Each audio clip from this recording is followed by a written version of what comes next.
Hello juniors, welcome to కథలు చెప్పుకుందాంరా. పిల్లలు మళ్ళీ మీ ముందుకు వచ్చేసాను. లాస్ట్ టైం నేను ప్రామిస్ చేశాను కదా, ఈసారి వీడియోస్ ఎక్కువ పెడతాను అని చెప్పి. సో అలా మళ్ళీ మీ ముందుకి నెక్స్ట్ ఎపిసోడ్ తోటి వచ్చేసాను. మనం లాస్ట్ టైం ఎక్కడి వరకు చెప్పుకున్నాము? వసంత బలదేవులు మన గ్రామీణులతో కలిసి క్రోధలోచని ఆలయంలో నిధి దొరుకుతుంది కదా.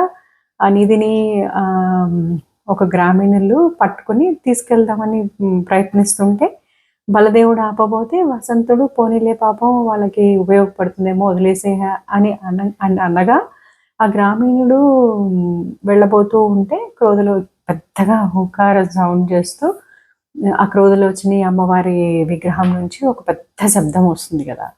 అక్కడి వరకు చెప్పుకున్నాం కదా.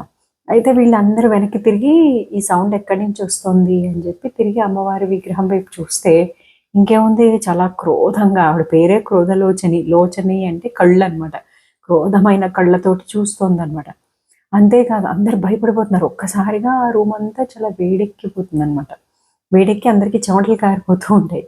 అయితే ఇక్కడి నుంచి మనం వెళ్ళిపోవాలేమో అని అందరూ అసలు షాక్ అయిపోతారు. అనుకుంటూ ఉండేలోపు ఆ విగ్రహం కదులుతుంది. అన్ని చేతులు, అన్ని చేతుల్లో వెపన్స్ అవన్నీ ఉంటాయి కదా, అవన్నీ పట్టుకుని ఇట్లా నడుస్తూ ముందుకు వస్తూ ఉంటుంది అనమాట, పెద్ద పెద్ద అడుగులేస్తూ. ఎక్కడ వాళ్ళు అక్కడ ఫ్రీజ్ అయిపోతారు అది చూసి. అయ్య బాబోయ్, ఇదేంటిది, విగ్రహం కదులుతోంది ఏంటి అని చెప్పి షాక్ అయిపోయి ఏం చేయాలో ఎవరికి అర్థం కాదు. ఆవిడ పరిగెత్తుకుంటూ గబగబా ఎవరైతే ధనం తీసుకుని వెళ్ళబోతున్నాడో ఒక విలేజర్ ఎవరో అతని దగ్గరికి పరిగెడుతూ వెళ్తూ ఉంటుందన్నమాట. ఒక్క నిమిషం ఆ వసంత బలదేవుని దాటుకుంటూ వెళ్ళేటప్పటికి ఒక్కసారిగా అందరికీ స్పృహలోకి వస్తారనమాట. బాబోయ్, ఏం జరుగుతుంది ఇక్కడ, విగ్రహం ఇట్లా పరిగెట్టడం ఏంటి, ఒక మనిషిలానే ఉంది ఈవిడ అని చెప్పి అందరూ షాక్ అయిపోతూ ఉంటే గబుక్కుని తేరుకుని పరిగెడుతూ ఉంటారనమాట వెనకాల ఆ గ్రామీణుడిని కాపాడడానికి. అయితే మధ్యలో కొంతమంది గ్రామీణులు అడ్డం వస్తే వాళ్ళని ఇలా తోసేస్తుంది. వాళ్ళు ఎక్కడికో ఎగిరి పడతారనమాట ఆ తోసేయడంలో. అయితే పరిగెత్తుకుంటూ ఆ దగ్గరికి వెళ్ళి ఆవిడ పెద్ద పెద్ద అంగలు వేసుకుంటూ వెళ్ళి అతన్ని ఇలా పట్టుకుని ఇట్లా నోరు తెరవబోతుంది తినేద్దాము అని చెప్పి. తెరవబోయేలోపు వెంటనే తేరుకుని వసంత బలదేవులు పరిగెత్తుకుంటూ వెళ్ళి వెనకాల నుంచి గట్టిగా అటాక్ చేస్తారనమాట. అంత పెద్ద విగ్రహం కదా, ఆవిడకి ఏదో చీమ కుట్టినట్టు అనిపించి ఎవర్రా వీళ్ళు అని చెప్పి వాళ్ళని వదిలేసి ఇటు తిరుగుతుంది, మన వసంత బలదేవుల వైపు తిరుగుతుంది అనమాట. తిరిగేటప్పటికి అప్పుడు వీళ్ళు ఓ పక్కన వసంతుడు కత్తి పట్టుకొని ముందుకు వెళ్ళిపోతూ ఉంటాడు అనమాట. ఇప్పుడు బలదేవుడు వెనకాల నుంచి అరుస్తూ ఉంటాడు, వసంత వసంత ఆగు, నువ్వు ఆవేశపడిపోయి ఆ రాక్షసి అదే ఆ విగ్రహం చేతిలో చిక్కకు, అది చాలా భయంకరంగా ఉంది, కొంచెం తెలివితేటలతో ఉపయోగిద్దాము, నువ్వు చిక్కకు చిక్కకు అని చెప్తూ వెనకాలే అతను కూడా ఫాలో అవుతూ ఉంటాడనమాట. వసంతుడు ఆపడు, పటపటపట పొడి చేస్తూ ఉంటాడనమాట పక్క నుంచి. అయితే ఆమెకి చిన్న చిన్నగా తగులుతూ ఉంటుంది. అయితే సరే పట్టుకుందాం అని చెప్పి వసంతుడిని ఇట్లా పట్టుకుందాం అని చెప్పి ఇలా ముందుకు వంగుతుందన్నమాట. వెంటనే వెనకాల నుంచి బలదేవుడు వచ్చి భుజం మీద పొడుస్తాడు. మళ్ళీ ఇటు తిరుగుతుంది. ఇటు తిరిగేటప్పటికి ఇటు వసంతుడు పొడుస్తాడు. అట్లా ఇద్దరు కలిసి మొత్తానికి ఆమెని కింద పడేస్తారనమాట. కింద పడేసినా ఆమె వెంటనే ఇలా పట్టుకొని గోడ సపోర్ట్ పట్టుకొని పైకి లేవడానికి ట్రై చేస్తుంటే వాళ్ళు టపటప కొట్టి బలవంతంగా ఈ ఫైటింగ్ జరుగుతున్నప్పుడు ఏంటి, జనాలు భయపడిపోయి అక్కడున్న గ్రామీణులు ఏం చేస్తారు, వాళ్ళు భయపడిపోయి బాబోయ్ ఇక్కడ ఉంటే ఇప్పుడు మనం తినేస్తుంది, మనం వెళ్ళిపోవడమే బెటర్ అని చెప్పి బయటకు వెళ్ళిపోతారు అనమాట అందరూ జనాలు పరిగెత్తుకుంటూ. అయితే ఈలోపు వీళ్ళు ఏం చేస్తారు, వసంత బలదేవులు బాగా బలం యూజ్ చేసి తల ఒక చెయ్యి పట్టుకుని ఈడ్చుకుంటూ బయటకు తీసుకొస్తారు ఆ విగ్రహాన్ని, అదే ఆ అమ్మవారిని, క్రోధలోచని అమ్మవారిని. అయితే తీసుకొచ్చి అక్కడ పెద్ద బావి ఉంటుంది కదా, ఆ బావి దగ్గర తీసుకొచ్చి బలవంతా యూజ్ చేసి దాన్ని ఆ బావిలోకి తోయడానికి ప్రయత్నిస్తూ ఉంటారనమాట. ఈలోపు ఈ విలేజర్స్ ఏం చేస్తారు, పారిపోతూ ఉంటారు. వాళ్ళని బాబోయ్ మాకెందుకు వచ్చిందని చెప్పి పారిపోతారు. అయితే వాళ్ళు అటు అటు చేయి ఇటు చేయి పట్టుకుని బలవంతా యూజ్ చేసి ఆవిడని ఆ బావిలోకి, చాలా లోతైన బావి ఉంటుందని చెప్పుకున్నాం కదా, ఆ బావిలోకి తోసేస్తారనమాట. ఆవిడ పెద్దగా అరుస్తూ పెద్ద పెద్ద శబ్దాలు చేస్తూ అందులో పడిపోతుంది. ఆ తొయ్యడంలో ఏంటంటే ఆవిడ రైట్ హ్యాండ్‌కున్న ఒక కంకణము బలదేవుడి చేతిలోకి వచ్చేస్తుందనమాట. అది బలదేవుడు గమనించడు. ఏంటబ్బా ఇది చేతిలో, తర్వాత కొద్దిసేపు అయిన తర్వాత చూసి ఆవిడ లోపలికి వెళ్ళిపోయిన తర్వాత, అదే ఆవిడ పడిపోయిన తర్వాత ఏదో చేతిలోకి వచ్చిందని చూస్తే ఆవిడ చేతి కంకణం అనమాట. అది కూడా విసిరేద్దాం అనుకుంటూ ఉండంగా సడన్‌గా అటువైపు చూస్తారనమాట. చూస్తే అక్కడ ఏముంది, విలేజర్స్ అంతా మళ్ళీ అడవిలోకి పారిపోతూ ఉంటారు. ఆ పచ్చిక బయలులోంచి అడవిలోకి పారిపోతూ ఉంటారు. అప్పుడు వీళ్ళు అనుకుంటారు, ఓరి పిచ్చి మొహాల్లారా, వీళ్ళు అక్కడ నరమాంస భక్షకులకి నుంచి తప్పించుకొని మనం ఇటొచ్చాము అనుకుంటే, ఇప్పుడు ఈ రాక్షసి ఎలాగో చనిపోయింది కదా, ఇప్పుడు మనకి ఏంటి ప్రాబ్లము, ఎందుకు వీళ్ళు మళ్ళీ అటే వెళ్తున్నారు నరమాంస భక్షకుల దగ్గరికి అని చెప్పి అని వాళ్ళ వెంబడిస్తారనమాట వీళ్ళు. ఆగండి ఆగండి, వెళ్ళకండి, అక్కడ ప్రమాదం ఉంటుంది, వెళ్ళకండి అని. వీళ్ళు వినిపించుకోరు. ఈ మన గ్రామీణులు ఏంటంటే వినిపించుకునే స్టేజ్లో ఉంటారనమాట. వాళ్ళు ఏంటి గబగబా పరిగెత్తుకుంటూ అడవుల్లోకి వెళ్ళిపోతారు. అప్పుడు వసంతుడు అంటాడు, కానీలే మిత్రమా, వదిలేసేయి, ఎవరి కర్మకి ఎవరు బాధ్యులు, మనం ఎందుకు వాళ్ళని ఆపాలి, వాళ్ళు అక్కడ పుట్టి పెరిగిన వాళ్ళే, వాళ్ళకి తెలుసులే, వాళ్ళ నరమాంస భక్షకుల టైమింగ్స్ వాళ్ళకి తెలుసులే, ఇప్పుడు మనం వాళ్ళ వెనకాల పరిగెత్తుకుంటూ వెళ్ళి మనం దొరికి ఎందుకు, మన లక్ష్యం వేరే కదా, సో ఈ నరమాంస భక్షకుల నుంచి వాళ్ళని ఎలా కాపాడుకోవాలో వాళ్ళకి తెలుసు, వాళ్ళని వదిలేసేయి అంటాడు. అందుకని కొంచెం దూరం వెంబడించి వీళ్ళు ఆగిపోతారు. ఆ గ్రామీణులు అడవిలోకి వెళ్ళిపోతారు అనమాట. వీళ్ళు ఏం చేస్తారు, స్నేహితులు ఇద్దరు వెనక్కి వచ్చి ఆ గుళ్ళోకి వచ్చి ఒకసారి ఈ తీసుకున్న ధనం అంతా మళ్ళీ అందులో పెట్టేసి, ఇప్పుడు ఈ ధనం ఏం చేద్దాము అంటాడు వాళ్ళ దేవుడు. మనం కూడా తీసుకెళ్దామా, ఏం చేద్దాము అంటే, ఇప్పుడు ఎలాగో రాక్షసు లేదు కదా, మనల్ని అడ్డగించే వాళ్ళు ఎవరు లేరు అంటే, వసంతుడు అంటాడు, చచ్చా, మనం వచ్చిన పర్పస్ ఇది కాదు, మనము వేరే పని మీద వచ్చాము, కాబట్టి ఈ ధనం మంది కాదు, ఇది ఇక్కడే వదిలేసి ఎవరికి దక్కేది ఉంటే వాళ్ళకి దక్కుతుంది, లేదా ఎప్పుడో ఈ రాక్షసు లేదు అని గమనించాక ఎవరో ఒకళ్ళు ఇటు వచ్చి వాళ్ళకి ఎవరికి ఉపయోగపడితే వాళ్ళకి ఉపయోగపడుతుంది, మనకైతే వద్దు, మనము చీకటి పడకుండానే బయలుదేరిపోదాము అంటాడు వసంతుడు.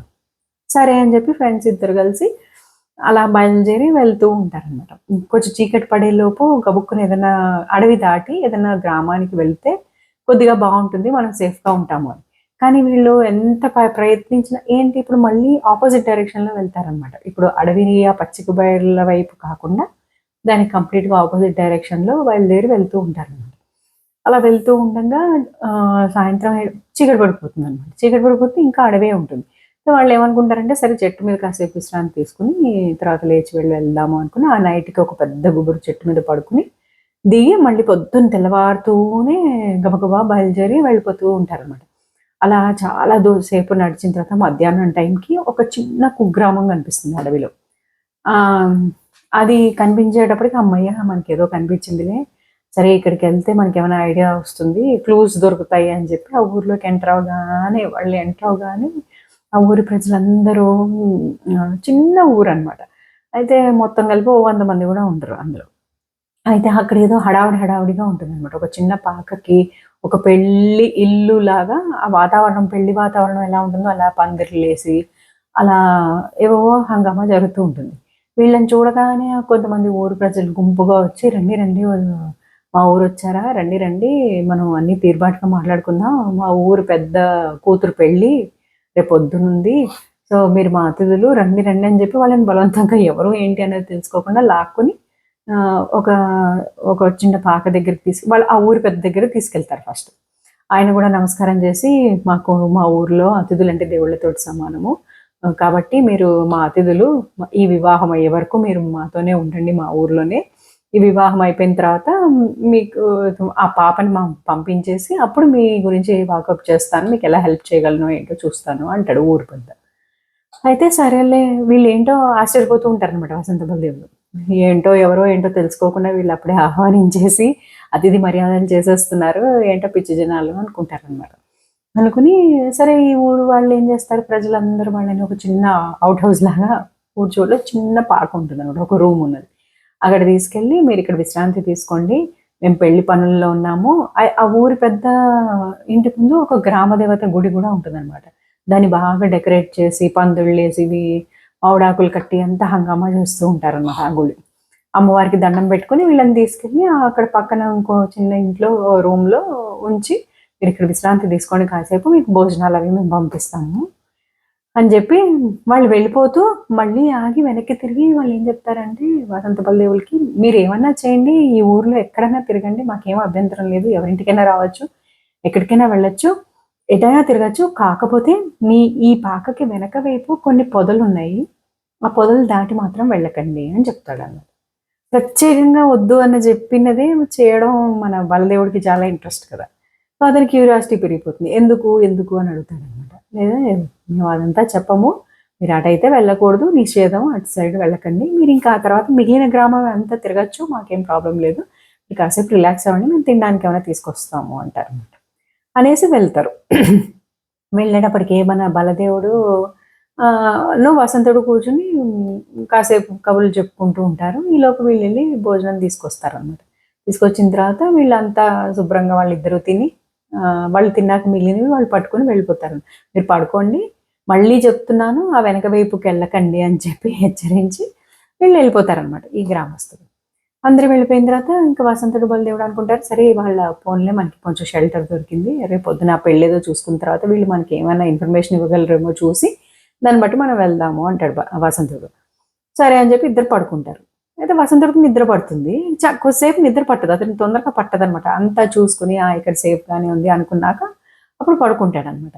అప్పటి వరకు నిద్రని హ్యాక్ చేస్తున్న బలదేవుడు వసంతుడు పడుకోగానే లేచి కత్తి పట్టుకుని వాళ్ళు ఏదైతే వద్దంటారో అటువైపే ఆ పొదల వైపుకే వెళ్ళడానికి ప్రయత్నిస్తాడు అనమాట. కామ్గా వెళ్తూ ఉండగా ఏంటి ఇక్కడ ఏం లేదు కదా, ఎందుకు వీళ్ళు ఇంత భయపడిచ్చారు అని చెప్పి అలా వెళ్తూ వెళ్తూ ఉంటాడు.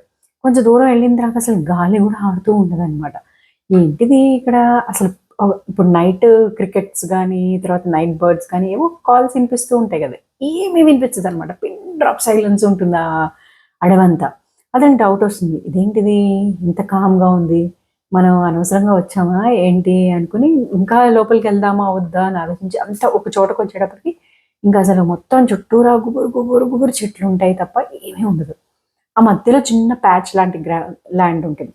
ఆ ల్యాండ్ మధ్యలో నుంచి చుట్టూరా ఎటు చూసినా చీకటే అనమాట, ఏమి కనిపించదు, అన్నీ పెద్ద గుబురు గుబురు దెయ్యాల్లా ఉన్న చెట్లు. అదని సరేలే మనకి ఎందుకు రిస్క్, మనకు అవసరమా, వద్దులే అని చెప్పి మనం వెళ్ళిపోదాం అని చెప్పి అలా రిటర్న్ తిరుగుతారనమాట. బలదేవుడు అలా రిటర్న్ తిరగగానే గబుక్కున ఏదో చేతులు వచ్చి ఇలా మీద పడినట్టుగా అతని మీద పడుతుంది. ఏంటా అని వెనక్కి తిరిగి షాక్ అవుతాడు. సో అది ఫ్రెండ్స్, అది పిల్లలు ఇవాళకి ఇంతవరకు చాలు. మళ్ళీ వచ్చే ఎపిసోడ్లో కంటిన్యూషన్ తోటి మీ ముందుకు వచ్చేస్తాను. సో ఈసారి నుంచి ఏమనుకుంటున్నానంటే ఈ కంటిన్యూషన్ కథ అయ్యే వరకు చెప్పాలా, లేకపోతే మధ్యలో వేరే కథలు చెప్తూ ఉండాలా అన్నది మీ కామెంట్స్లో చెప్పండి. నేనైతే ఏమనుకుంటున్నానంటే కంటిన్యూటీ పోతుందేమో, ఇది త్వరగా కంప్లీట్ అయిపోయాక చెప్దాము అని అనుకుంటున్నాను. కానీ మీకేమైనా ఒపీనియన్ ఉంటే కామెంట్స్లో చెప్పండి, అలాగే చేద్దాం. ఓకేనా పిల్లలు? మళ్ళీ వచ్చే ఎపిసోడ్ తోటి మీ ముందుకి వచ్చేస్తాను. Until then bye.